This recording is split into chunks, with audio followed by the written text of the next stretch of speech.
Jorge, há alguns anos, no Rio de Janeiro, você fez um seminário sobre formação de caráter entre nós. Qual é a diferença fundamental desse seminário que você apresentou para o livro? Como é que você apresentaria essa diferença de quem assistiu o seminário lá, 18 anos, eu acho, 16 anos, por aí, no Rio de Janeiro, né? Tem outros irmãos que podem ter visto antes disso, e com o conteúdo do livro? Bom, em verdade, a primeira vez que eu apresentei este tema foi em Buenos Aires, no ano 1980. Já faz 40 anos. Aí foi um curso de obreiros, quando estávamos dando com o Ivan esse curso por 3 meses. Ivan falava sobre o obreiro e a obra. E meu tema era obreiro e seu caráter. E assim estávamos andando nestas duas vias tão importantes. Lógico, depois em muitos lugares eu compartilhei essa palavra, mas no ano 1997, CEPAL, em Brasil, fazia, não sei se continua, encontros para pastores. Um hotel muito chique aí em São Paulo, em Serra Negra, não sei onde foi, e me convidou como preletor principal. E aí o tema que eles me deram, señalaram, pediram, foi justamente a formação do caráter nos grupos pequenos, nos lares de discipulado. Então aí eu tive que organizar melhor e compartilhei naquele encontro que foi muito, muito bom em São Paulo, aquele encontro. Mas de aí a poucos anos eu estive em Rio, compartilhando com vocês essa palestra, essa palavra. Logicamente, ao passar os anos, compartilhando, ministrando esses ensinos em diferentes lugares, você sabe como é, vai crescendo a palavra, vai desenvolvendo e vão aparecendo exemplos bíblicos. O livro tem muito conteúdo de exemplos bíblicos e também ensinos bíblicos. Então, assim, finalmente, se fez um curso como de 50 páginas para obreiros. Eu ministrava em um lugar ou outro e também aí entre vocês no Rio. Mas eu já tinha esse peso de fazer um livro com esse material, mas não encontrava o tempo. E você como é, a correria dos pastores, para aqui, para lá, que viagens e tudo isso, eu precisava assentar e fazer um trabalho assim bem dedicado. E não conseguia, e passavam os anos. Então, ano passado, eu tomei uma decisão. Aí na casinha que temos em Tandil, Tandil é uma cidade que fica lá no interior de Buenos Aires, do estado, província de Buenos Aires, 350 quilômetros de Buenos Aires. Aí está convidado Sérgio para estar um dia com Denise. Você tem que cumprir essa palavra. Muito bem. Então, eu passo lá sempre, cada ano, com Silvia. No mesmo prédio mora Vicky, minha filha, e meu genro, Paulo Grifioen. Então, nós sempre passamos janeiro, todo mês de feiras, de descanso, aí em Tandil. Ano passado, eu tomei a decisão de dizer, bom, eu vou ficar de feiras em janeiro, mas todo mês de fevereiro eu vou concentrar finalmente para escrever ou fazer a última redação desse livro. E assim foi que o livro foi escrito em espanhol. Então, como sempre, minha editora é Silvia, minha esposa. Então, eu terminava um capítulo, passava a ela, e ela também corrigia, editava, e assim, com muita concentração. Um mês levou e finalmente concluímos, e glória a Deus, conseguimos publicar para a Semana Santa do ano passado. E tenho aí por Brasil um amigo que não sei se você conhece, chama Sérgio Franco. E quando ele viu aquele livro e leu, disse, não, isto vamos traduzir. E bom, vocês são muito bondosos, você e toda a sua equipe que trabalharam, porque um livro comprido, longo, muito trabalho, a tradução, a edição. E, então, este ano, agora é uma alegria saber que esse livro já está sendo lançado para todo o Brasil. Assim que dou glória ao Senhor. Agora, os ensinos básicos entre aquele curso que fizemos em Rio e o livro são os mesmos, mas, logicamente, mais ampliados, profundizados, organizados, com muitos mais exemplos bíblicos e alguns capítulos muito mais amplamente desenvolvidos. Tem uma pergunta aqui, na verdade não é uma pergunta, é uma solicitação, uma solicitud de um pastor, Ideraldo Moreira. Ele pediu para você falar um pouquinho sobre a diferença entre caráter e personalidade. Se você pode nos ajudar com relação a isso. Sim. Nós temos que reconhecer que os termos têm uma base, mas também têm um uso. Tem uma base etimológica, mas também tem um uso semântico. Então, em geral, hoje, na psicologia e também nossos os mestres da palavra, usamos o termo caráter para referir-nos àquelas coisas que têm uma qualificação moral em nossa vida, em nossa maneira de ser, que são boas ou maus, tem uma qualificação moral.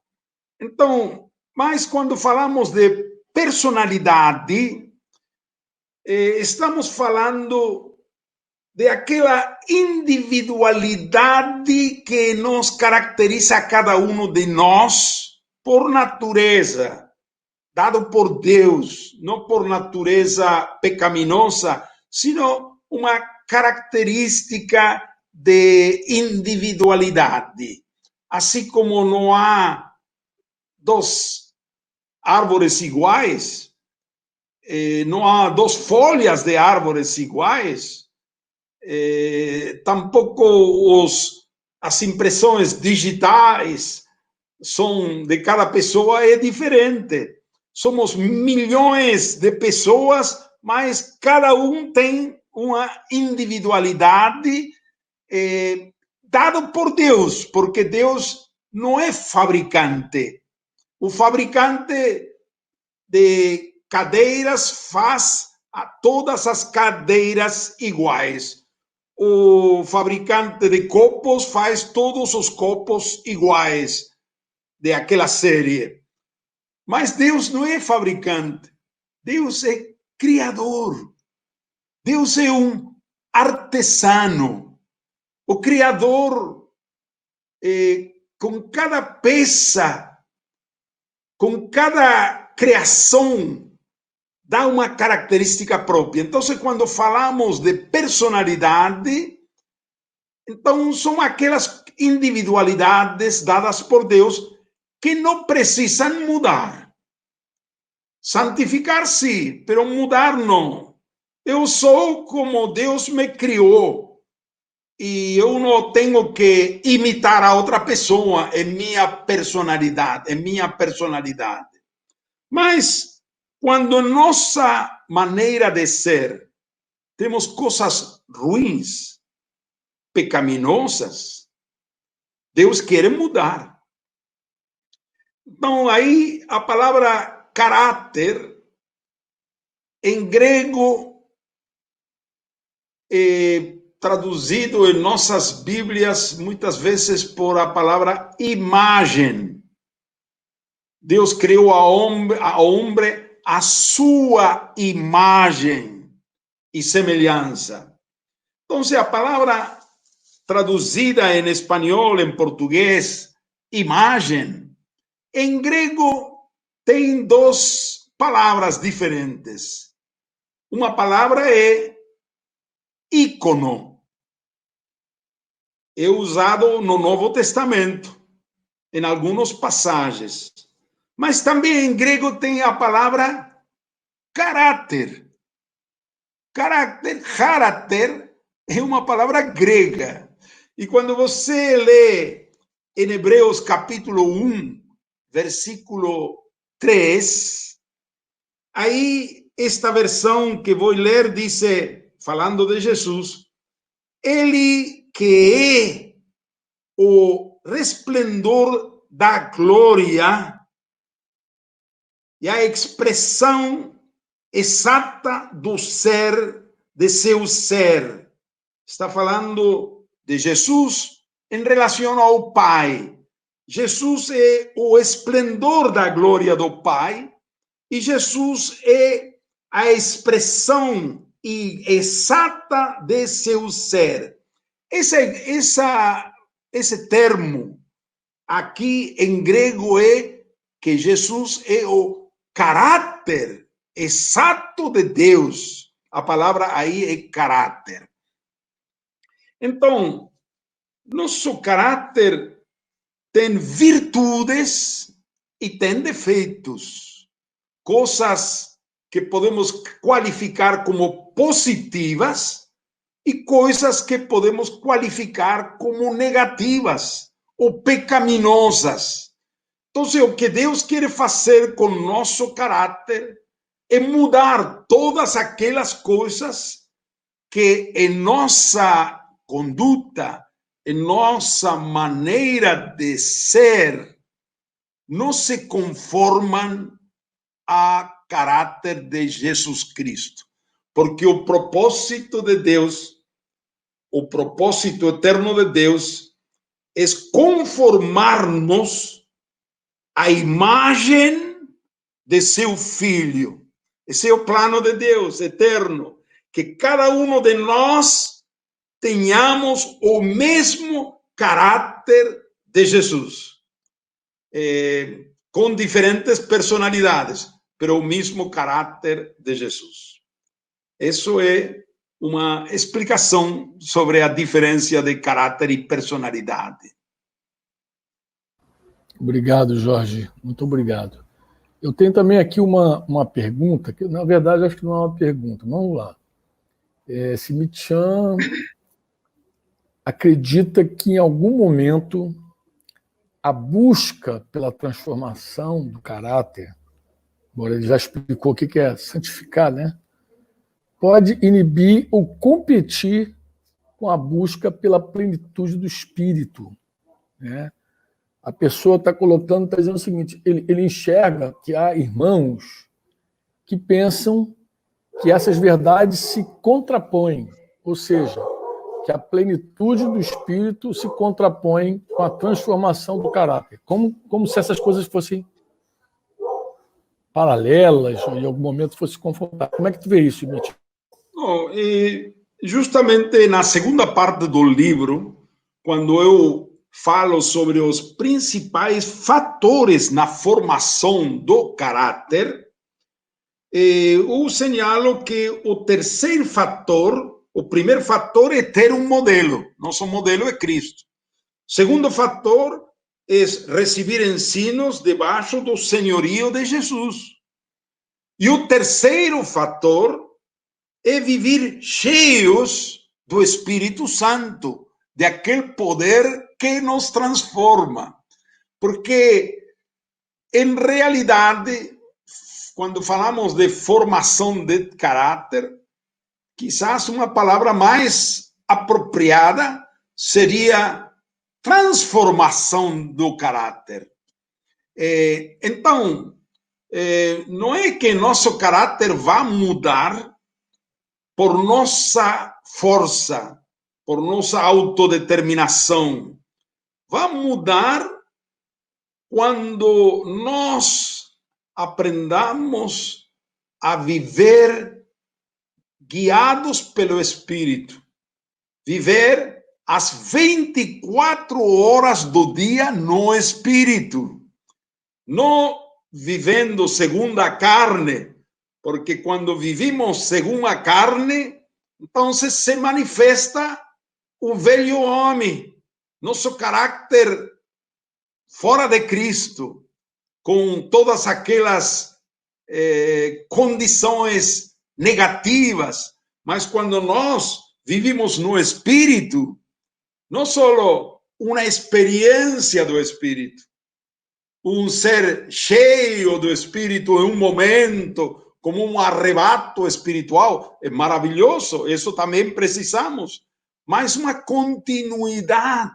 Por isso, eu acho que o mandamento principal do Novo Testamento é andai no Espírito. Andai é uma continuação, é sinônimo de viver no Espírito.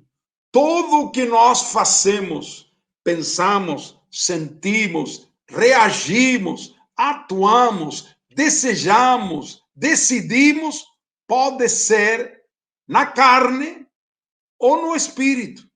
Então, se nós andamos, nos conduzimos no Espírito, em cada instante, se vai ir formando em nós o caráter de Cristo. Por isso, Gálatas capítulo 5, versículos 22, 23, quando disse Paulo, o fruto do Espírito, vê que é singular. Alguns falam que os frutos do Espírito são 9. Não, o fruto do Espírito é artigo singular, substantivo singular, o verbo singular, porque o fruto do Espírito é só um. O fruto produz. Qual é o fruto do Espírito? 2 pontos. E aí descreve o fruto do Espírito. As características do fruto do Espírito: amor, alegria, paz, paciência, benignidade, bondade, fé, mansedumbre, domínio próprio. Esse é o fruto do Espírito. São as características do fruto do Espírito. Mas, sintetizando, o fruto do Espírito é um só. É formar em nós a Cristo. O caráter de Cristo. E esse caráter de Cristo tem 9 características, como explica o versículo. Então, a única forma de nós ser transformados é vivendo cheios na plenitude do Espírito. Não como uma experiência isolada, sino uma experiência contínua, todo dia, todos os dias, andando no Espírito. E nosso caráter vai mudar. Amém. Amém, vai mudar. É assim. Jorge, já que você falou um pouquinho sobre o conteúdo do livro, faz uma apresentação para nós do livro, de como você arrumou e, se possível, por que você arrumou da forma como você arrumou. Se possível, por que você escolheu apresentar desse jeito, dessa forma, o livro? Bom, pergunta nunca. Você nunca pergunte por que fez assim. Não sei, eu tenho que como responder a essa pergunta. Porque o livro tem duas partes, não? A primeira parte, o caráter de um cristão. E aí tem 6 capítulos. Que é caráter? Nosso caráter segundo o projeto de Deus. Depois,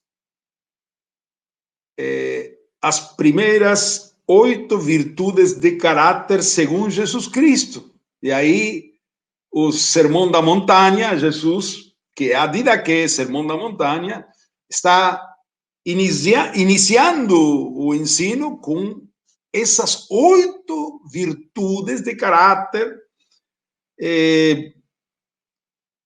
o traço de caráter que Jesus condenou mais duramente, capítulo 5, e, antes está a maior de todas as virtudes, que é o amor, amar a Deus e amar ao próximo.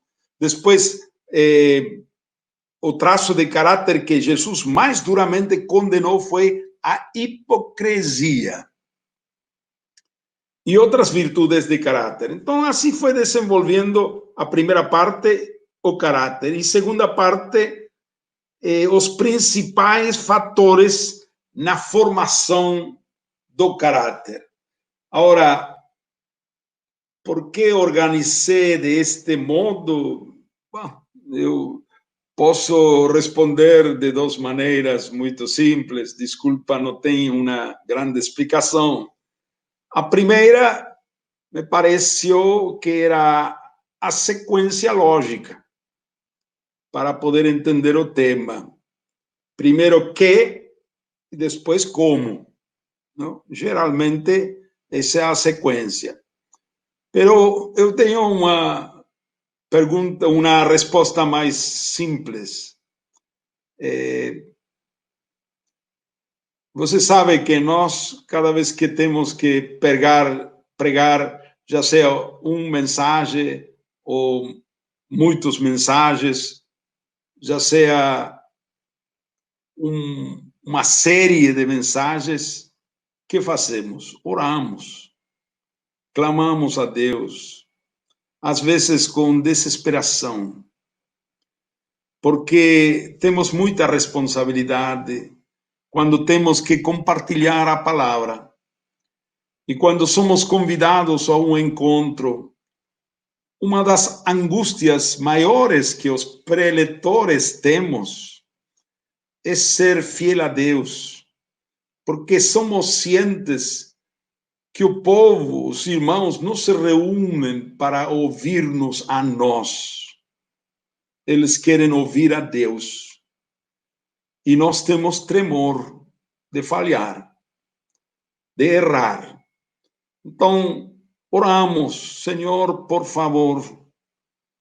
Oramos às vezes com lágrimas, em fraqueza, em tremor, pedindo ao Senhor sua direção. Eu creio que muitas vezes temos que atribuir não a nossa sabedoria, sino a essa inspiração de Deus. Eu posso dizer isso com cada livro que tem escrito e com cada mensagem que tem que pregar, essa busca da direção, da guia do Espírito. E assim, há um capítulo neste livro que é o capítulo que eu mais gosto. Que esse capítulo surgiu, o capítulo 13, que diz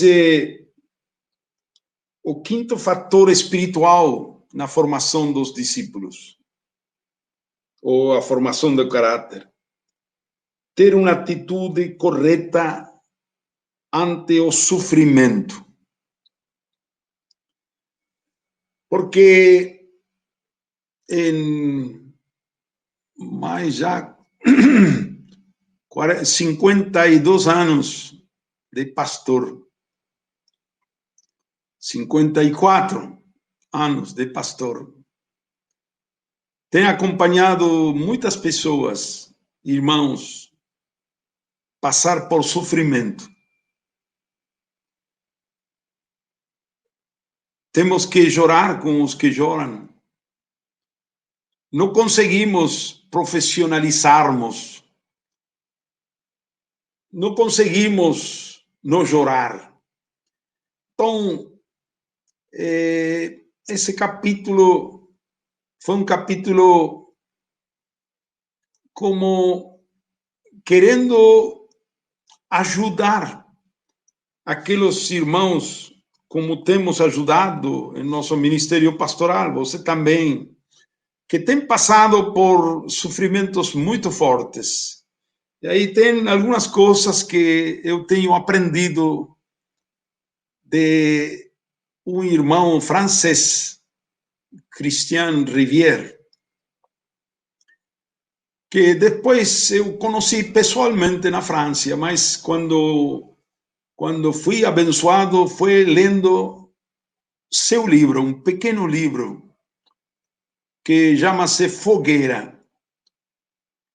E esse homem teve uma experiência muito dura, muito forte. É um acidente automobilístico, um motociclista, como chamam você? Motociclista? Drogado, embistiu de frente a uma velocidade de 150 km por hora e aquilo estourou, uma explosão, gasolina, fogo. A filha morreu, que ia ao lado dele, deste pastor. E ele ficou com a face, a cara totalmente queimada. Teve tantas cirurgias, mais de 160 horas de cirurgia em diferentes etapas, a cara totalmente desfigurada. Então, ele abençoou muito minha vida quando eu li esse pequeno livrinho. Então, eu estou citando a ele. Então, eu creio que há assim coisas que ao longo de nossa vida e ministério vamos encontrando pérolas e compartilhando para abençoar a outros. Esse capítulo 13 é o capítulo mais querido para mim.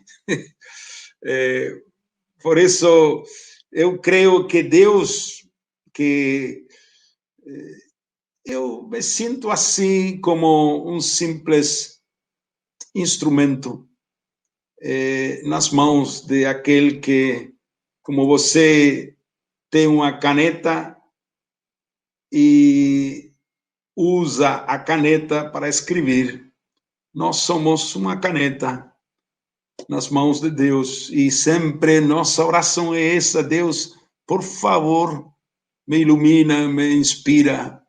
E isso é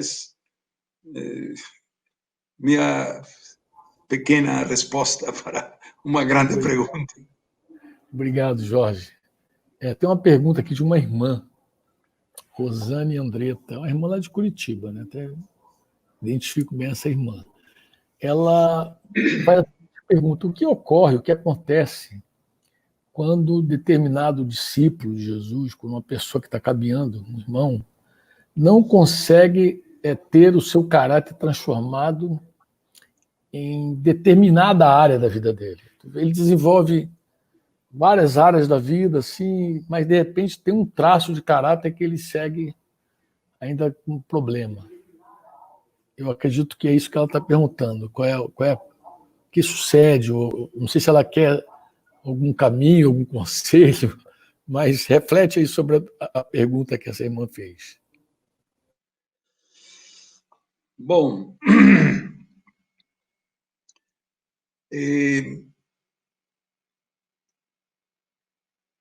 um homem que tinha assim um caráter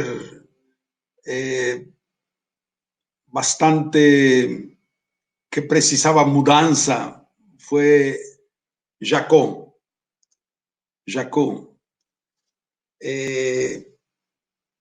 E hasta um momento em sua vida,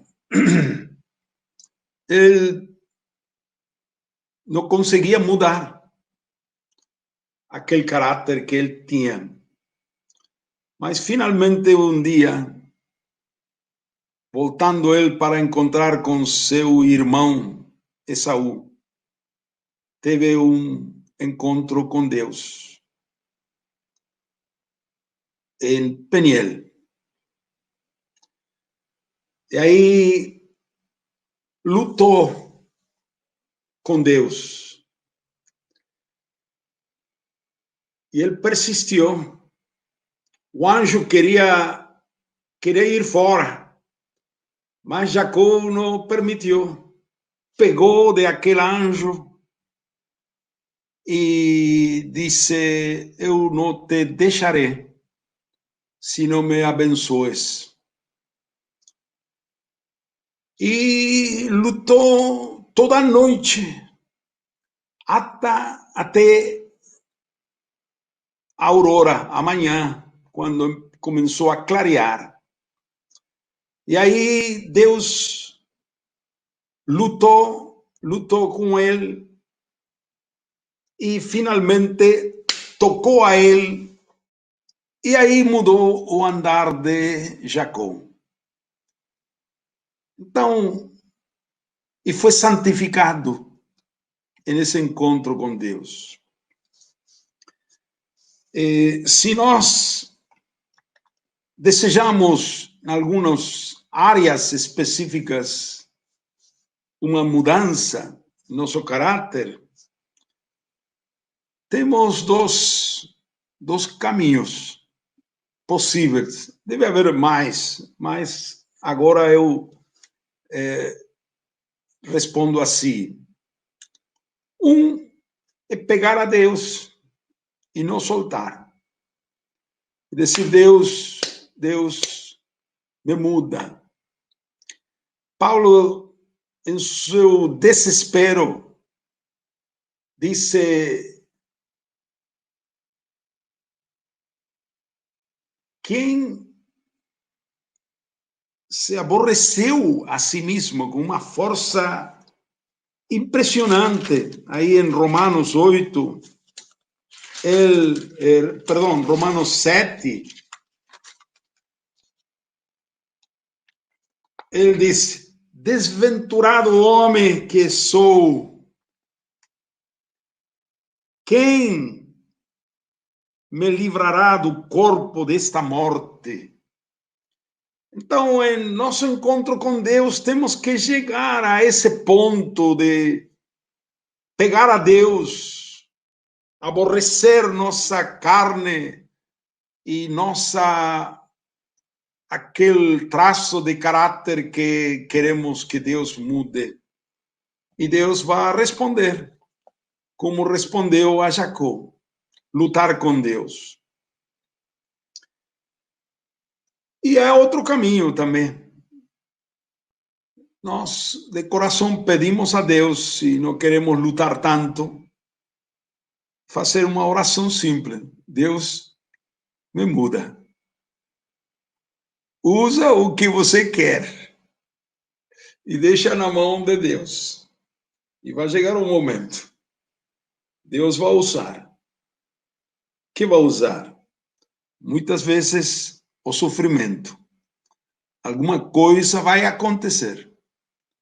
Deus vai quebrar aquela dureza, aquela coisa que tem que mudar. Deus nos ama e por amor Ele vai atuar. Mas com singeleza, como um menino, façamos essa oração, dizendo: Deus, me muda, por favor. E Deus vai responder. Amém. O oleiro está com as mãos dele sobre o vaso.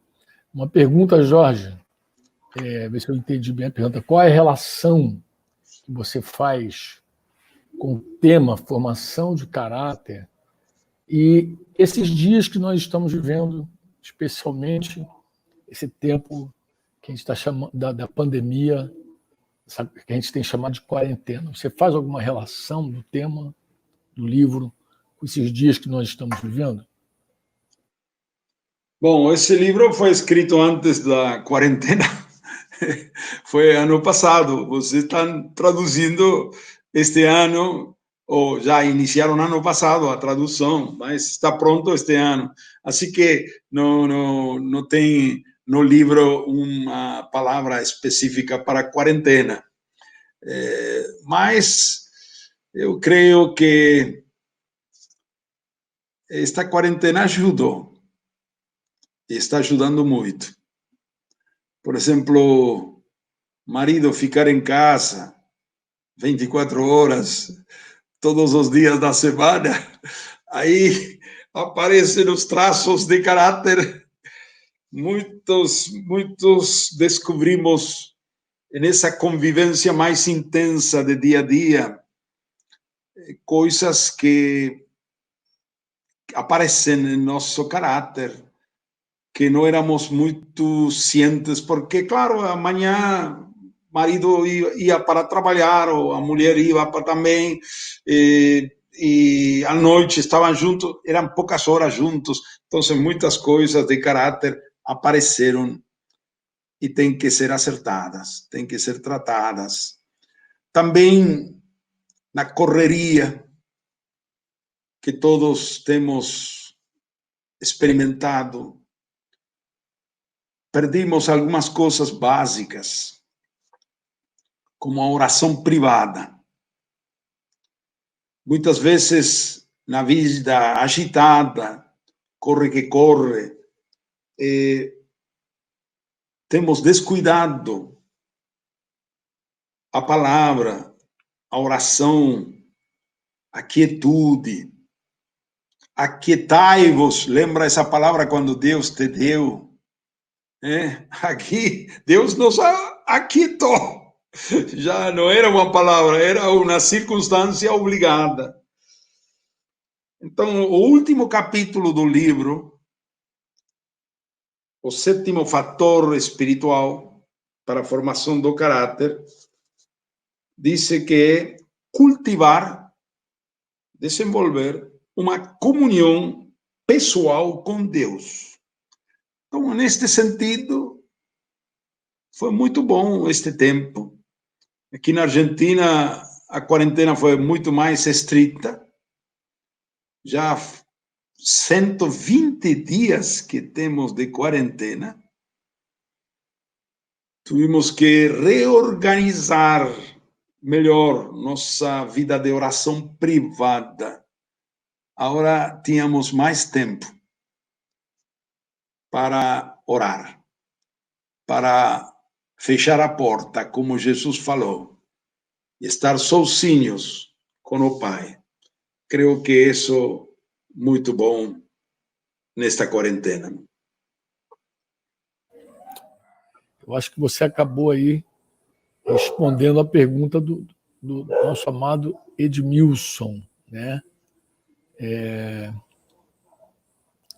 Eu vou pegar aqui uma pergunta que já me mandaram também, dizendo assim, ó, como poderíamos diferenciar entre a busca por um caráter transformado com o moralismo? Porque isso pode ficar muito acentuado na criação que alguns pais dão para os seus filhos. Como é que a gente poderia diferenciar, né, a busca por um caráter santo e o moralismo? Bom, o moralismo tem muito de aparência, tem muito de hipocrisia. Então, há muito disso. A vida cristã não tem muito que ver com a moral, mas não com moralismo, não? Moral não é uma palavra bíblica tampouco, mas é uma palavra que se usa para diferenciar aquilo que está bem e aquilo que está mal. Então, nós temos para isso a didaquê, aquilo que é a vontade de Deus e aquilo que é contra a vontade de Deus. Nós não podemos esquecer a didaquê, os mandamentos do Senhor. Mas, se com nossa própria força queremos cumprir esses mandamentos, caímos no moralismo. E então você vê que o moralista não tem alegria, não tem essa frescura, essa graça, tem lei, tem exigência e critica, condena. Não é isso o evangelho. Evangelho é alegria, é paz, é graça, é Espírito Santo, é uma unção, é um frescor do Espírito em nosso coração. Então, a diferença é como Paulo disse: por minhas próprias forças e recursos, o bem que eu quero fazer, não consigo. E o mal que eu quero fazer, novamente faço. Eu lembro quantas vezes tomei decisões, aquela coisa nunca mais. Lembro que meu quarto escrevi ainda na parede, era solteiro, não casado, minha esposa não vai deixar escrever na parede, mas solteiro, em meu quarto, eu escrevi na parede, nunca mais faria isso. Eu procurava ser exigente comigo mesmo, e não conseguia, fracassava.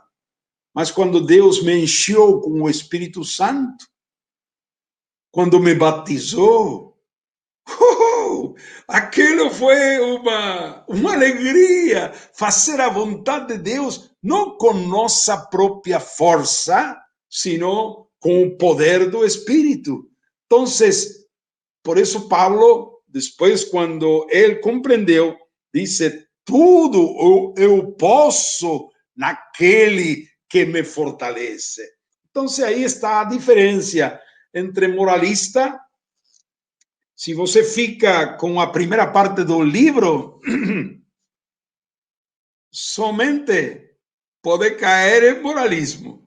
Mas se você lê a segunda parte, quais são os principais fatores na formação do caráter, então você vai ter uma resposta mais completa. Quando fala do como, é impossível não falar da vida no espírito, né? Tem aqui uma pergunta de um irmão também. Ele se refere ao seguinte: uma pessoa que vive por anos, vou botar entre aspas, entre comillas, entre aspas aqui, por anos no reino de Deus, e ele também segue sendo ministrado, e também ele ministra, mas em algum momento ele se afasta, ele se aparta. O caráter dessa pessoa não foi transformado, mesmo ele tendo falado, ministrado, tudo mais? Eu não sei se posso ter uma resposta, porque cada caso é cada caso. Não há uma resposta única aplicável a todos os casos. Em alguns casos podemos responder que sim, em outros casos podemos responder que não.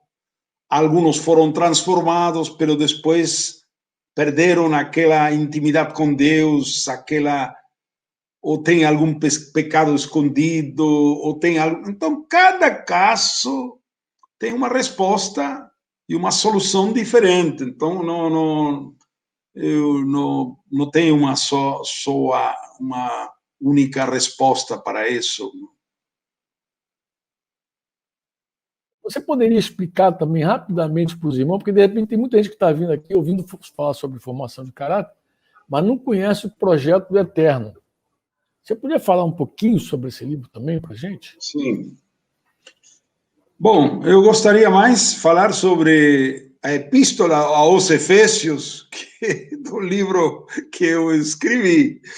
porque isso é o mais valioso. Eu fico maravilhado, maravilhado, como em 6 breves capítulos o apóstolo Paulo consegue desenvolver o projeto eterno de Deus desde antes da fundação do mundo, na eternidade passada, e projetando para a eternidade futura, por séculos e séculos, e como traça todo o conselho de Deus dentro de aqueles 6 breves capítulos. Alguns señalam que a epístola aos Efésios é a reina das epístolas, de todas as epístolas, porque é muito completo, muito equilibrado. Esses 6 capítulos, os primeiros 3 capítulos são querigma, a proclamação do mistério de Cristo, a proclamação do mistério da vontade de Deus.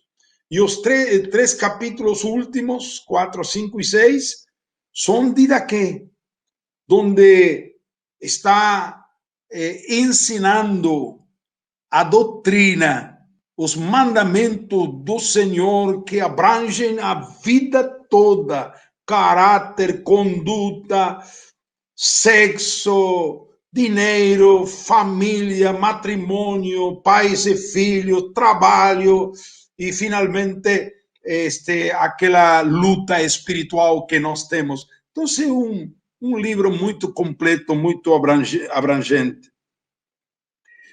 Eu tenho pregado por muitos anos. Minha Bíblia em espanhol, a Epístola aos Efésios, já está quase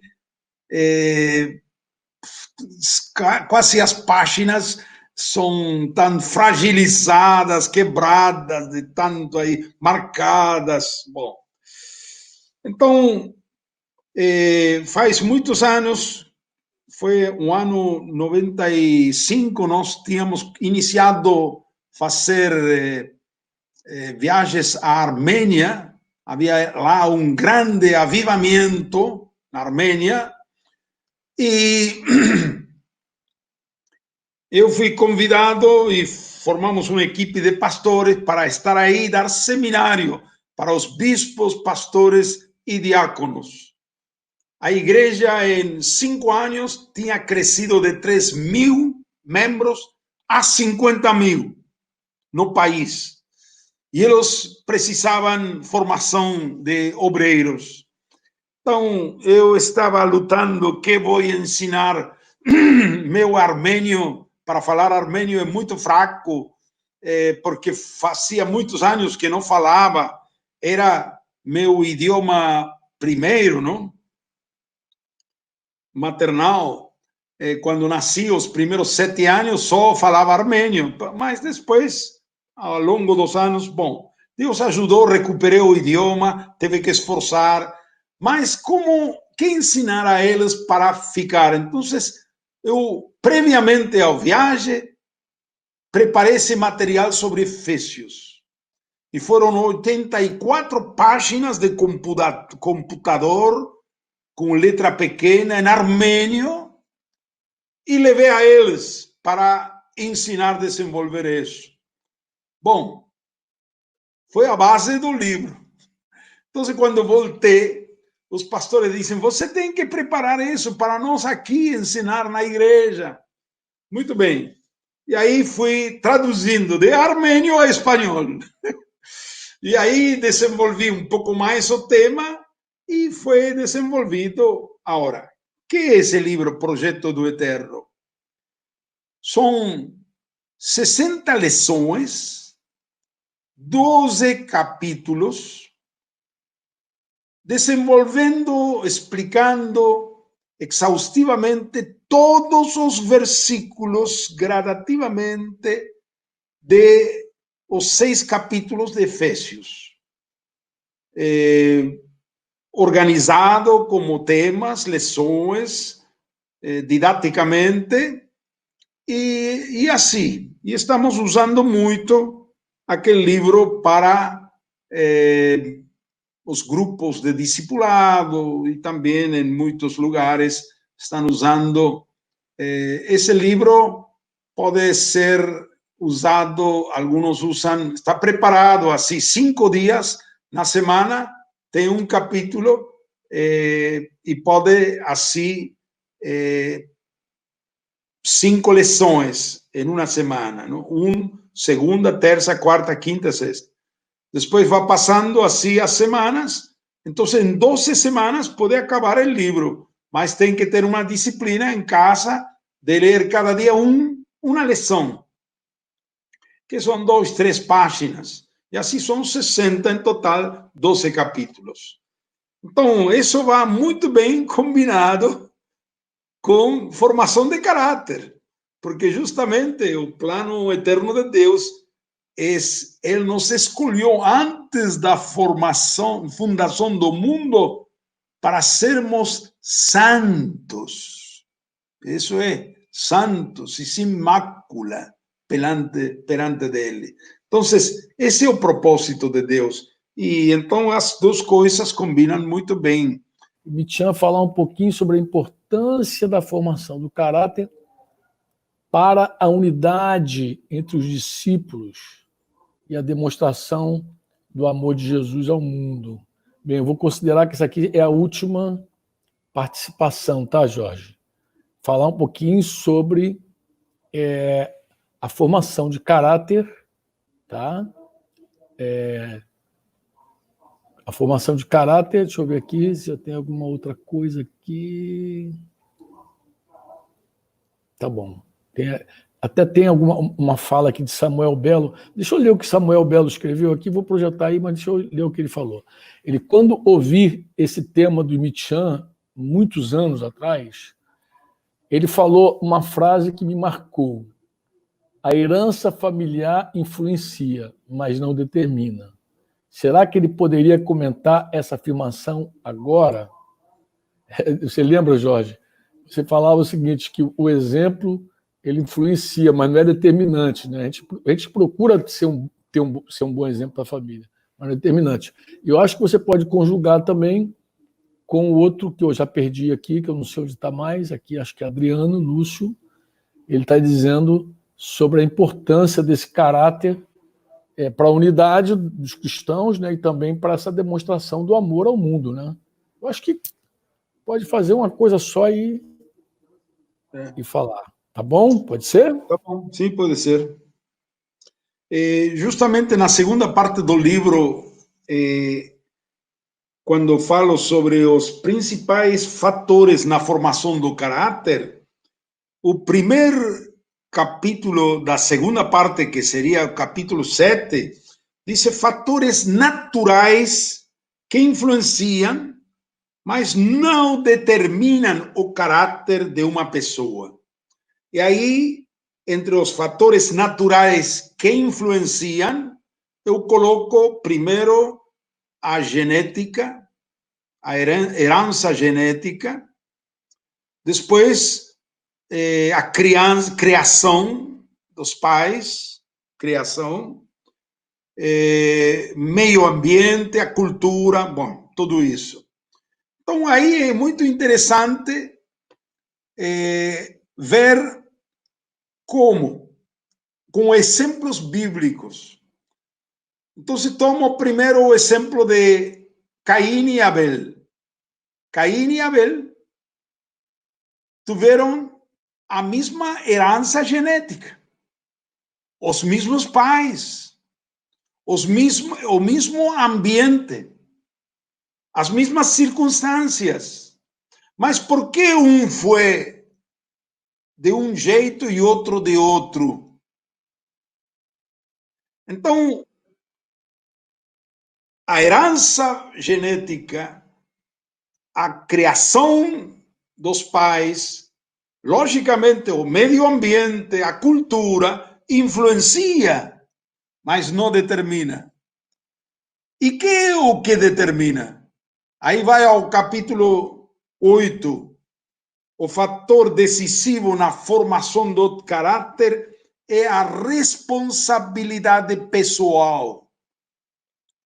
Por que Abel Abel agradou a Deus e Caim não agradou a Deus.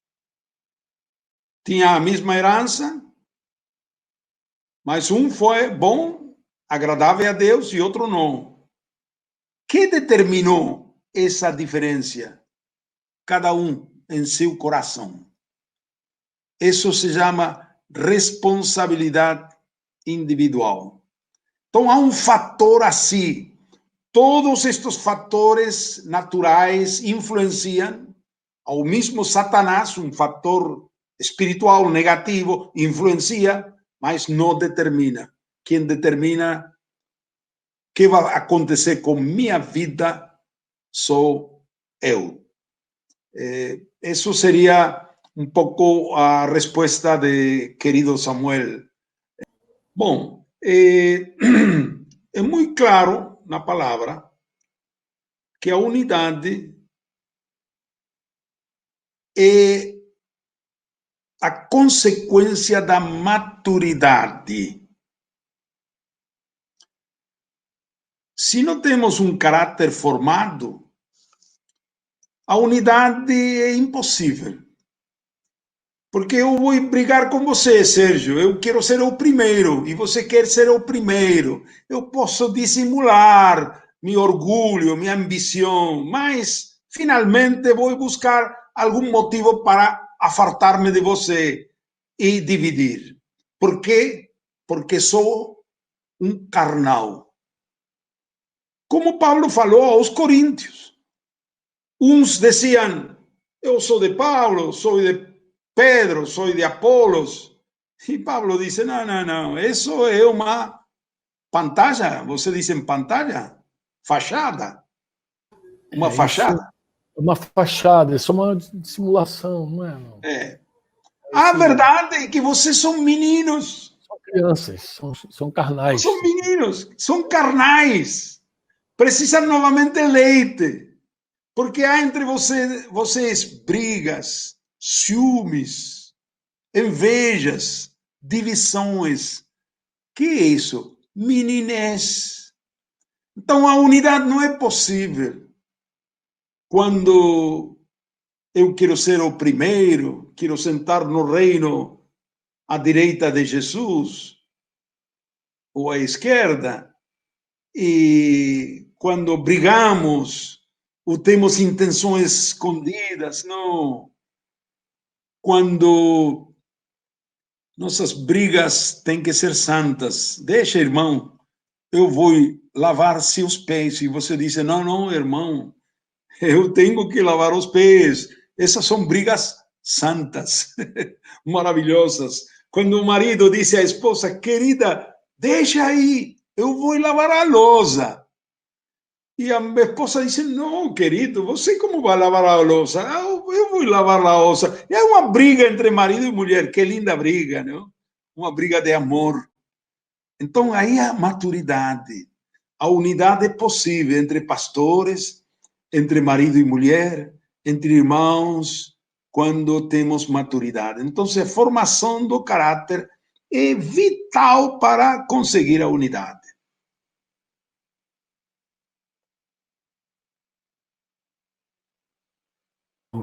É verdade. Ele tinha agregado também sobre esse amor para fora, a importância da formação do caráter na multiplicação. Multiplicação. Bom, vamos a João 15. Permanecei em mim e eu em você. Quem permanece em mim e eu nele, este leva muito fruto, falou Jesus. Então, creio que a multiplicação também está vinculado